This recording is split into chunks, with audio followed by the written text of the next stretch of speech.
Everyone, Anthony here from MTG Alpha, and today we're going to go over how to play Wilhelt, the Rotcleaver. And before we get into this video, I want to give a quick shout out to my TCG, Legions of Will. So Legions of Will is a TCG that I made a few years ago. This is the third set, Journey into the Abyss. It's a small set. Each pack has 10 cards in there. The game focuses on having 3 bases that you build up with upgrades, and you play units that have a will requirement to attack, so that serves as like a balancing mechanic. We can see an example of a unit here. This is a common unit. It has 4 will and 3 power. So units and permanents like upgrades take capacity. They take up capacity in the bases. Bases have limited capacity. Your resource to play cards is generated by your base at the beginning of your turn. So it caps at 20, but you gain resource at the beginning of each of your turns. And so then you use that and then fill up the capacity in your bases or expand it with upgrades. You could expand the defense and the resource to play units. Roll a d12 to see if it meets the requirement to attack. There's ways to reduce the will. There's ways to increase it for your opponents, or to synergize with some more like janky plays and deck builds. So here are some of the cards here. Here's the card back. And you can check it out at legionsofwill.com. There are decks and packs available directly on the website. If you leave a note and mention that you had found discovered Legions of Will from this video or from the MTG Alpha channel, then I will be sure to hook up your purchase with tons of goodies. So feel free to check it out. I'm sure you would enjoy it. There's a community on Discord, and you can play the game for free on Tabletop Simulator. There's an example of a base, an upgrade, and then a legendary unit, Lilith. The game's a lot of fun. It's a quick play TCG, but it does have the ability to go longer. And the card quality is pretty impressive. I'm really proud about the card quality, and we have black core card stock, so nice hollows for the collectors and blinging out your decks, and just a really fun TCG to play on a Friday night casually at the kitchen table. Thanks. So Wilhelt the Rotcleaver is a 4-mana 3/3 zombie warrior. Whenever another zombie you control dies, if it didn't have Decayed, create a 2/2 black zombie creature token with Decayed. Now that token can't block, and when it attacks, you have to sacrifice it at the end of combat. At the beginning of your end step, you may sacrifice a zombie, and if you do, draw a card. So there's a few ways that you can go about building this deck. You can go straight up zombie tribal. You can focus more on token synergy, focus more on sacrificing. You can go with like graveyard recursion, mill, that sort of thing. So this deck, the way I built it, it's slightly upgraded from the pre-con, and so I kind of narrowed down on just the zombie tribal, zombie synergy, and there's a little bit of those other things in here. There's also some combos in the deck, and there's just some very powerful synergy cards. So let's go ahead and take a look. So there's Wilhelt the Commander. Poppet Stitcher is probably one of the best cards in this deck, definitely in the top 5. Whenever you cast an instant or sorcery spell, you can create a 2/2 black zombie creature token with Decayed, and at the beginning of your upkeep, if you control 3 or more creature tokens, you may transform Poppet Stitcher. So we're not really slinging spells in this tribal based deck, so that first ability does not matter to us. It is not a zombie itself, but if we transform it to Poppet Factory, creature tokens you control lose all abilities and have base power and toughness 3/3. At the beginning of your upkeep, you may transform it, but we'll choose not to. We'll keep it flipped over as this artifact. And now all of the 2/2 zombie tokens are going to be 3/3, so naturally they're going to be a little bit more powerful. And then any zombie token with Decayed will lose Decayed and then just be a regular 3/3. So with Wilhelt, we can always have a zombie token out, and there's several cards that synergize with that very well. So that's definitely a great card to include in any Wilhelt deck. Rooftop Storm was great for any zombie deck. It costs 5 and a blue, and you may pay 0 rather than pay the mana cost for zombie creature spells you cast. That's going to go really well with Gravecrawler, which is a 1 mana 2/1. It can't block, but you can cast it from your graveyard as long as you control a zombie. And if you can cast it for free with Rooftop Storm, then you can combo off with other things like Ashnod's Altar to gain infinite colorless mana, get infinite, dying triggers, infinite ETB, entering the battlefield triggers. You can also combo with Phyrexian Altar to get infinite colored mana, so we can use that to cast anything we want using black and blue mana that we generate. Some really good high synergy cards in a zombie tribal deck would include Shepherd of Rot. It's a 2 mana 1/1. You could tap it. Each player loses 1 life for each zombie in play. So as we build up our zombie army and then go wide with tokens, we can tap this, and then each player will lose a lot of life. This does include us though, but the idea is that we can get ahead of that by dealing additional damage to our opponents. We have Gem Palm Polluter. It costs 5 and a black. It's a 4/3 if you decide to play it as a creature. However, you can cycle it by paying 2, discarding this card from your hand, and then drawing a card. When you do cycle it, you may have target player lose 1 life for each zombie in play. So for 2, we can get that 1-shot effect and deal a ton of damage directly to a targeted player. Lich Lord of Unks is 1 blue and black. It has a couple different abilities here. It's a zombie. We can pay a blue and a black and tap it to put a 1/1 blue and black zombie wizard creature token into play. However, the better ability here is that we could pay 2 blue and 2 black any number of times. So if we're going to generate that infinite mana with the Gravecrawler, Rooftop Storm, and Phyrexian Altar combo there, we can do this an infinite amount of times, and target player will lose X life and will have to mill X, where X is the number of zombies you control.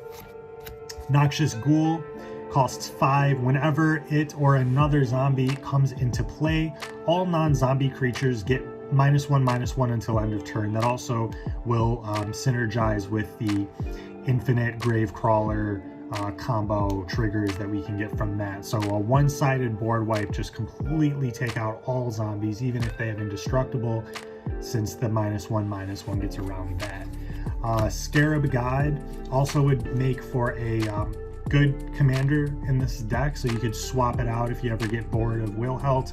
You could just easily take this card and swap it in.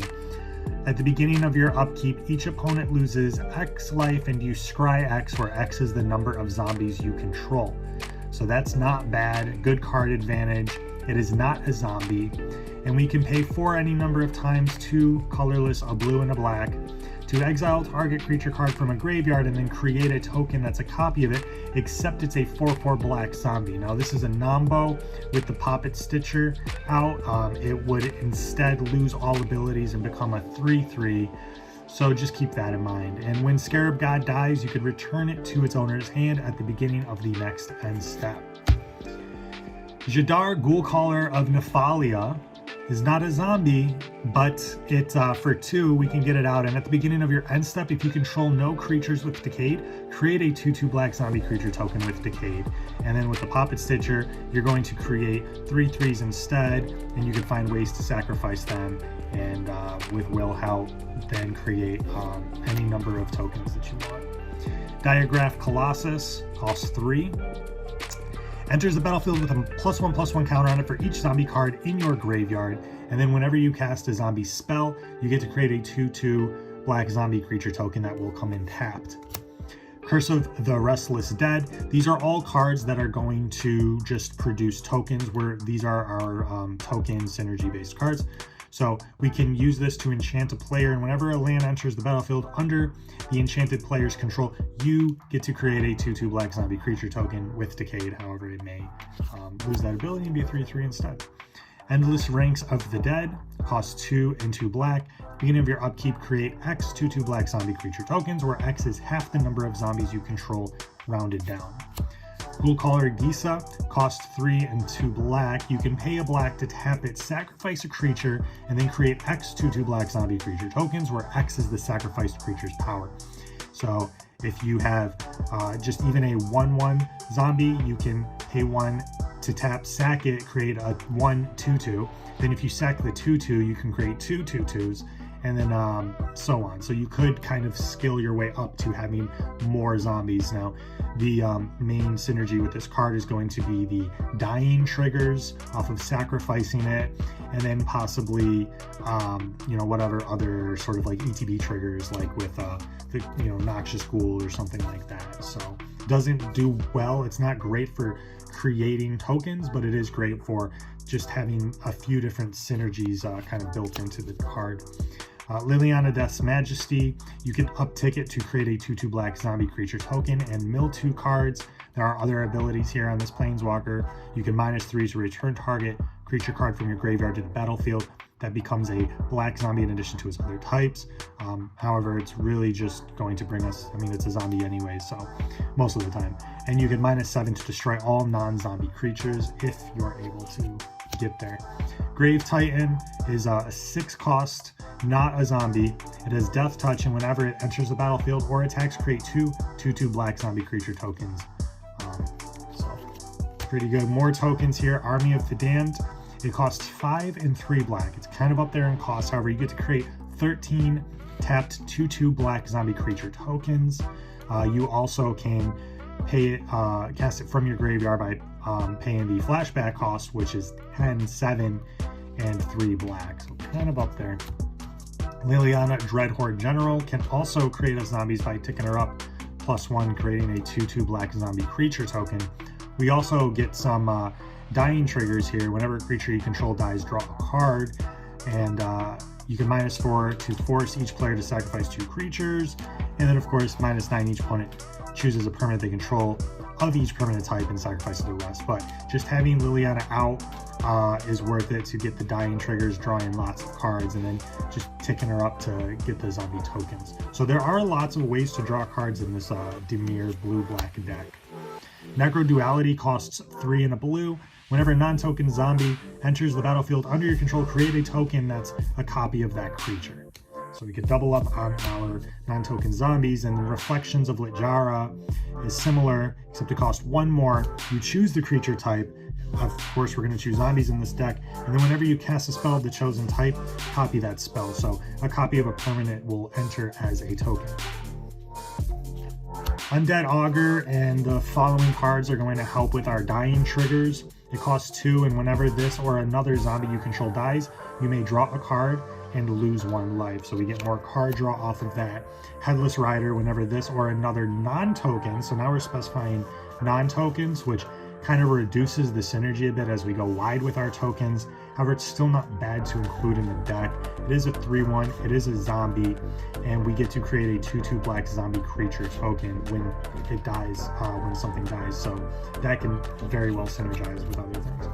Midnight Reaper, whenever a non-token creature you control dies, Midnight Reaper deals 1 damage to you and you draw a card. Vengeful Dead, whenever Vengeful Dead or another zombie is put into a graveyard from play, each opponent loses 1 life, and we can go infinite with the Gravecrawler Rooftop combo in order to force a win on all of our opponents, to take out all 3 of our opponents at the same time with that little combo there. Open the Graves, whenever a non-token creature you control dies, create a 2/2 black zombie creature token. And then for here we have our like Lord synergy, like making our zombies more powerful. So other zombies you control get +1/+0. Other zombies you control get +1/+1. We also have a dying trigger here. Whenever another zombie you control dies, target opponent loses 1. Other zombies you control get +1/+1. We can pay 2 to tap this to give zombies menace until end of turn. Skeletons and zombies you control get +1/+1 and Death Touch. So we're adding keywords to our tokens and zombie creatures. Other zombies you control get +1/+1. We can pay 3, tap, exile target creature card from a graveyard and create a 2/2 zombie creature token. Undead War Chief, really good card. Zombie spells you play cost 1 less to play, and zombies you control get +2/+1. Not bad. And then Tomb Tyrant, other zombies you control get +1/+1. We can also pay 3, tap, sack a creature, return a zombie creature card at random from your graveyard to the battlefield. You may only activate this during your turn and only if there are at least 3 zombie creature cards in your graveyard. Liliana's Mastery is an enchantment. Zombies you control get +1/+1, but when it enters, you also get to create 2 2/2 black zombie creature tokens. With Mikaeus the Unhallowed, it is Intimidate, and whenever a human deals damage to you, destroy it. That may be relevant in some cases. However, other non-human creatures you control, your zombies, will have +1/+1 and Undying. So when a creature with Undying dies, if it had no +1/+1 counters on it, return it to the battlefield under its owner's control with a +1/+1 counter. We can give our zombies some more keywords. With Gleaming Overseer, zombie tokens you control have Hexproof and Menace. Champion of the Perished. Actually, whenever another zombie enters the battlefield under your control, you get to put a +1/+1 counter on this. And Soulless One, its power and toughness are equal to the number of zombies in play plus the number of zombie cards in all graveyards. But then going back to the keyword abilities here, Jareth Visionary Stitcher, zombies you control have Flying. You can pay a blue, tap, sacrifice another non-token creature to create an XX blue zombie creature token, where X is the sacrificed creature's toughness. Horde-Wing Scab has Flying, and then other zombies you control have Flying. Whenever one or more zombies you control deal combat damage to one or more of your opponents, you may draw cards equal to the number of opponents dealt damage this way. If you do, discard that many cards. Kind of helps with the putting things into your graveyard and any sort of graveyard recursion synergies. But we're giving our zombies Flying with that, and zombie tokens get Flying from Eternal Skylord. Also, when it ATBs, you get to amass 1, putting 2 +1/+1 counters on an army token, a zombie army creature token that you control. So that is how to play Wilhelt the Rotcleaver. I would highly recommend having most of these cards in any Wilhelt deck, since they all synergize very, very well. The rest of the cards that you add is up to you. However, you can check out the deck list in the description, and the full video deck tech will be at the end of this video. Thanks so much for watching. Peace.